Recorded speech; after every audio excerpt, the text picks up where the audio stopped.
നമസ്കാരം. വിവാഹ ഫോട്ടോഗ്രാഫർ എന്നുള്ള നിലയ്ക്ക് നമ്മളെപ്പോഴും ശ്രദ്ധിക്കുന്ന, നമുക്കെപ്പോഴും കൺഫ്യൂഷൻ ഉണ്ടാക്കുന്ന ഒരു കാര്യമാണ് ഈ വിവാഹ ചടങ്ങുകൾ നടക്കുന്ന സമയത്ത് ഫോട്ടോഗ്രാഫർമാരെ കൊണ്ട് കാണികൾക്കും വിവാഹ ചടങ്ങിലേക്ക് അതിഥികളെ ക്ഷണിച്ച അച്ഛനമ്മമാർക്കുണ്ടാകുന്നൊരു സംഘർഷം. ഒന്നാമത് ഫോട്ടോഗ്രാഫർ മറഞ്ഞു നിന്നുകൊണ്ട് ഈ വെഡ്ഡിങ് കാണാൻ സൗകര്യം ഇല്ലാതാക്കുന്നു എന്നുള്ള ഒരു കാര്യം 100% ഇത് ശരി തന്നെയാണ്.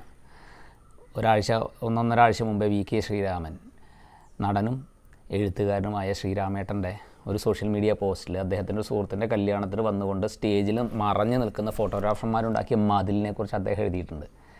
സത്യം പറഞ്ഞാൽ ഞാനത് വായിച്ചു. എനിക്കതിലൊരു മറുപടിയും എനിക്ക് പറയാനോ ഒന്നും ഉണ്ടായിരുന്നില്ല. ശരിക്കും ശരിയാണത്.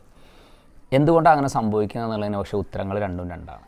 ശരിക്കും ഞങ്ങളൊക്കെ ഫോട്ടോഗ്രാഫർമാർ പോലും അംഗീകരിക്കുന്നൊരു കാര്യമാണ് ഈ മതിലിനെക്കുറിച്ച്.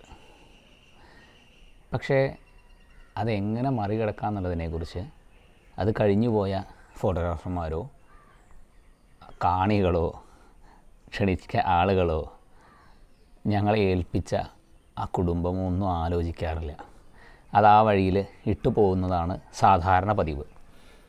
അത്തരം ഇട്ടുപോക്ക് തന്നെയാണ് ഇത് നിരന്തരം ആവർത്തിക്കാൻ വേണ്ടിയിട്ടുള്ളൊരു കാരണമായിട്ട് വരുന്നതും.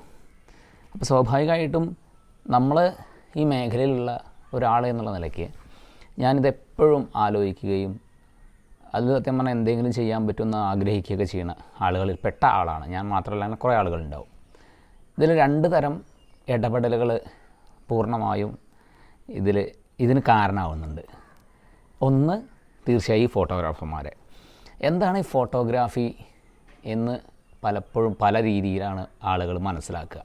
വെഡ്ഡിങ് ഫോട്ടോഗ്രാഫി എന്നുള്ളതല്ല, വെഡ്ഡിങ് ഡോക്യുമെൻറ്റേഷൻ, ഡോക്യുമെൻ്ററി എന്നൊക്കെയുള്ള ആ ഒരു പദം അല്ലെങ്കിൽ ആ ഒരു സ്റ്റൈലാണ് ശരിക്ക് പറഞ്ഞാൽ വിവാഹ ഫോട്ടോഗ്രാഫിക്ക് വേണ്ടത്. അത് ഡോക്യുമെൻ്റ് ചെയ്യാനാണ് ഞങ്ങളെ വിളിക്കുന്നത് നിങ്ങൾ. അതുകൊണ്ട് തന്നെ അത് ഒരിക്കലും ഒരു സിനിമയാക്കാൻ നമ്മൾ ആഗ്രഹിക്കേണ്ടതില്ല. ഇപ്പോൾ പലരും വെഡ്ഡിങ് സിനിമോട്ടോഗ്രാഫറാണ് എന്ന് പറയാറുണ്ട്. എൻ്റെ അഭിപ്രായത്തിൽ ഞാൻ അറിഞ്ഞിടത്തോളം വളരെ തെറ്റായ ഒരു പദപ്രയോഗമാണ്, ഒരു ശൈലിയാണ്. സിനിമോട്ടോഗ്രാഫി എന്ന് പറയുന്നത് സ്ക്രിപ്റ്റിനനുസരിച്ച് ഷൂട്ട് ചെയ്യുന്നതിനെയാണ് സിനിമോട്ടോഗ്രാഫി എന്ന് പറയുന്നത്. പക്ഷേ ഒരിക്കലും വെഡ്ഡിങ് സ്ക്രിപ്റ്റിനനുസരിച്ച് ചെയ്യുക എന്ന് പറഞ്ഞാൽ അതാണ് ഇപ്പോൾ സംഭവിക്കുന്ന പലതും. ശരിക്കും പറഞ്ഞാൽ നമ്മൾ കണ്ട സിനിമകളൊക്കെ അതിൽ നമ്മൾ അഭിനയിക്കാനുള്ള ഒരവസരം പോലെ വെഡ്ഡിങ്ങിനെ കാണുന്ന ഒരുപാട് കുട്ടികളുണ്ട്. അതിനെ ആ രീതിയിൽ ഉൾക്കൊള്ളുന്ന ഞങ്ങൾ ഫോട്ടോഗ്രാഫേഴ്സും ഉണ്ട്. അത് ഞങ്ങൾക്കും അവർക്കും ഒരവസരം എന്നുള്ള പോലെയാണ് ഞങ്ങളതിനെ കാണാറ്.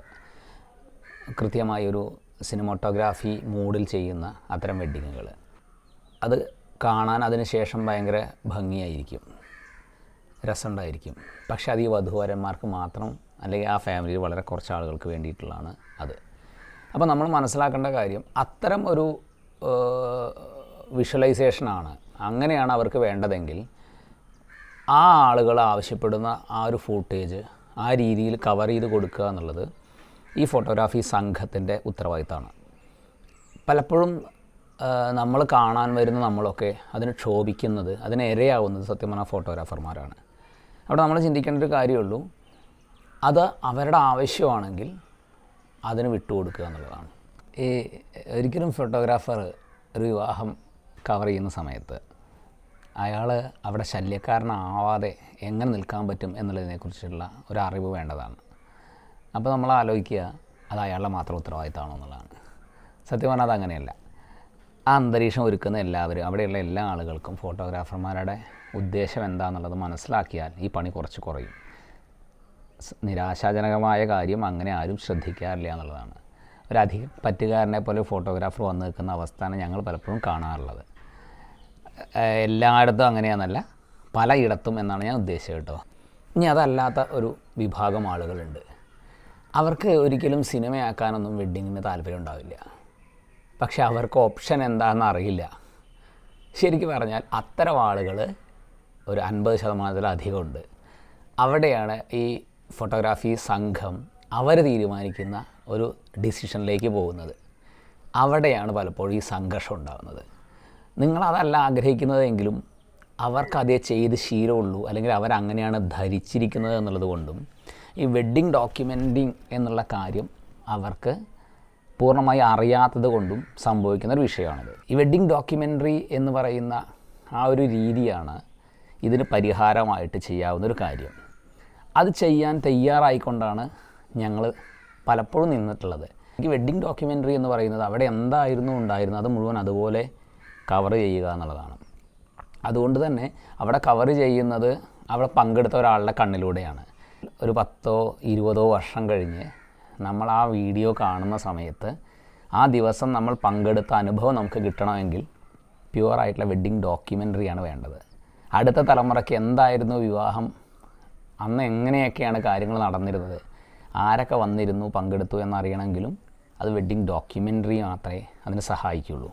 വധുവരന്മാരെ മാത്രം ചുറ്റിപ്പറ്റിയുള്ള വീഡിയോകളോ ഒരു സിനിമാറ്റോഗ്രാഫി സ്റ്റൈലുള്ള ഒരു വെഡ്ഡിങ് ഡോക്യുമെൻ്ററി എന്ന് പറയാൻ വയ്യ ഷൂട്ടിങ്ങോ നമ്മൾ ചെയ്തു കഴിഞ്ഞാൽ പലപ്പോഴും അത് സംഭവിക്കാറില്ല. അപ്പോൾ അങ്ങനെയുള്ള ആഗ്രഹമുള്ള ആളുകൾ 100% ഞങ്ങളോട് പറയണം, ഞങ്ങൾക്ക് വെഡ്ഡിങ് ഡോക്യുമെൻ്ററി സ്റ്റൈലാണ് ഞങ്ങൾക്ക് ആവശ്യം എന്നുള്ളത്. അത് ചെയ്യാൻ തയ്യാറായിക്കൊണ്ട് നിൽക്കുന്ന ആളുകൾ ചുരുക്കത്തിലെങ്കിലും ഇവിടെ ഉണ്ട് കേരളത്തിൽ. ഞങ്ങളത് ആഗ്രഹിക്കുകയും ചെയ്യുകയും ചെയ്യുന്ന ആളുകൾ തന്നെയാണ്. അതാണ് ഇതിനെ പരിഹരിക്കാനുള്ള ഒരൊറ്റ വഴി. അപ്പോൾ ഈ വേദിയിൽ നിൽക്കുന്ന തിരക്ക് അല്ലെങ്കിൽ പൊതുവെ ചടങ്ങുകളുടെ ഇടയിൽ ഫോട്ടോഗ്രാഫർമാർ ഇടപെടുന്നു എന്നുള്ള സങ്കടം, ഇതിനൊക്കെ ഒരു പരിധി വരെ പരിഹാരമാവും ഇത്.